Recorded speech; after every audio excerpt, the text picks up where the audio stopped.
This is Scott Mills on Radio 1, and I've just met my TV hero, Chris Lilley. So if this interview gets to fanboy at any point, there is a button, Chris, under the desk, which you can press. It's very discreet, but it does call security immediately if you need to.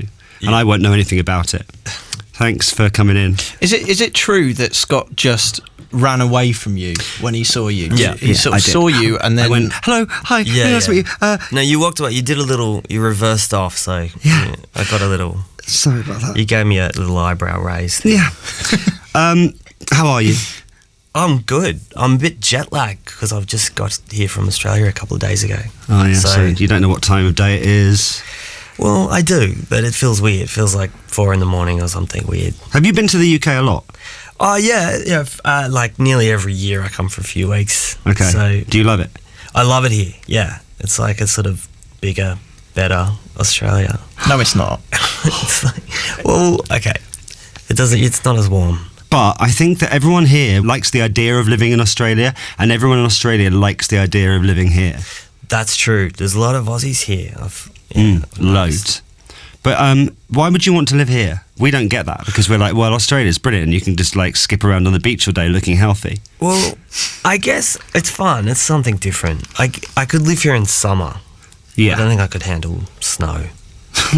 Have you ever seen snow? I've seen it. I've seen it. Just have you or actually? twice. Because you don't seem sure. Well, is it? You don't really remember. I'm feeling like it's the freezer. Like I've just seen that frost stuff in the freezer. That's not snow. That's just you need to clean your freezer out. But you have to go a long way to see snow in Australia. So no, look, I must have seen. I don't know.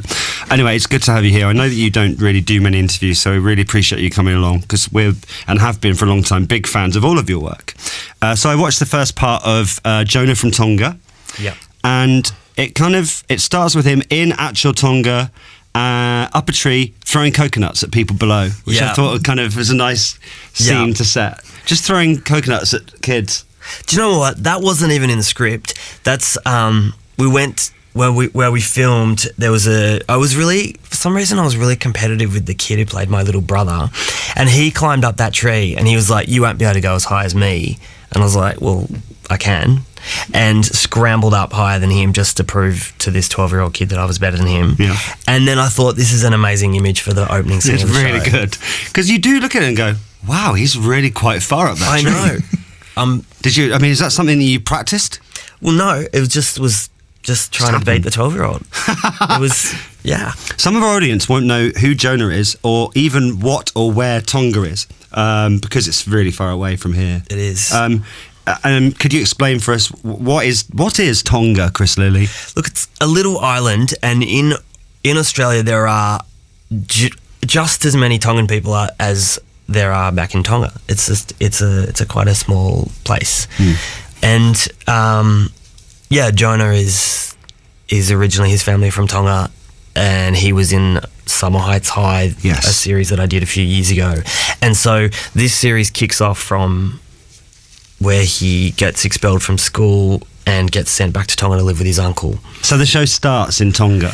Yeah, it starts in Tonga, and it does track his new life back in Australia, and he gets sent to a brand new school. How do you find it, or do you find it easy to act like so many different characters? Because when you watch them, and I have watched them, there are never any flaws. You don't hear you slip out of the accent, like the way you walk and the way you hold yourself and your reactions to things, they're consistently good. So how do you manage to do that? Because I don't think it's something that many people could do. I don't fully get it myself. It's weird. It feels weird, and when I watch it back, I sometimes forget that it's me as well. It's really weird. Yeah. I don't know. Maybe it's writing the show and yourself. Somehow like you're thinking about it for so long that when you come to shooting it, it's the world comes alive, and you're not just an actor turning up on the day and give me my script. You're sort of, it feels very like a very real world. Are you that character when you wake up then? So when you're filming Jonah, are you Jonah a lot of your spare time as well to try keeping? I don't notice that I am, but I've got friends who see me during the shoot and they're like, what the hell are you doing? Like, I've changed the way I speak and you know.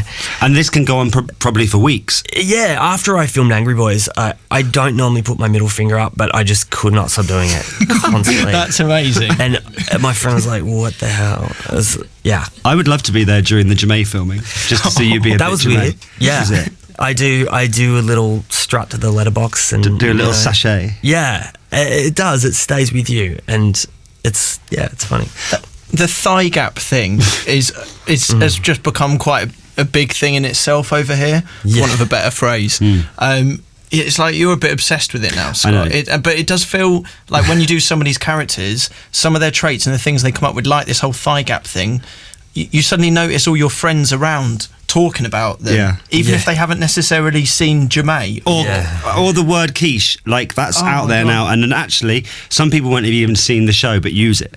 I noticed that it took off really quickly, massively. And, it just there's a whole range of clothing and stuff you can get, and in America particularly, it's you know, people are walking around with jumpers with quiche on them, and it's Who's going to be next then? Are you allowed to say? I don't know, but I have a thing where I just hate when people tell me to do something. It makes me not want to do it. So if anyone suggests a certain character, I'm like, I love just being like, no. That's not happening.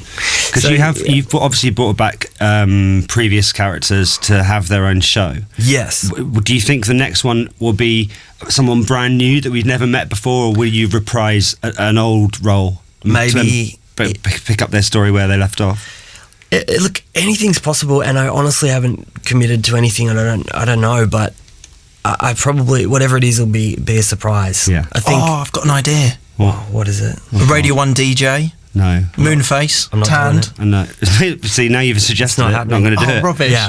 No. See, that could have been really That was odd. actually the new show. Yeah, Definitely exactly. don't But do now that. you've ruined Yeah. it. Without making this really awkward, it's so odd seeing this interview because you're such a massive hero of Scott's.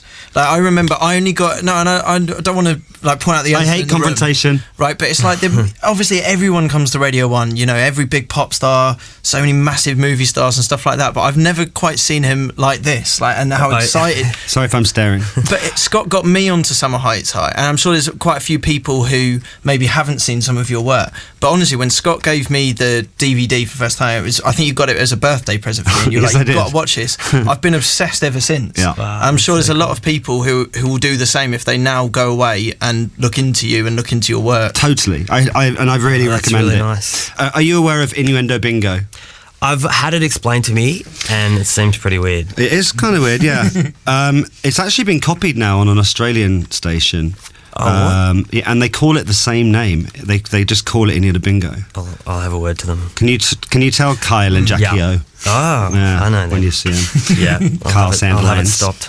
Have that stopped. But for now, the original Innuendo Bingo is coming up with Chris Lilley, and we'll play it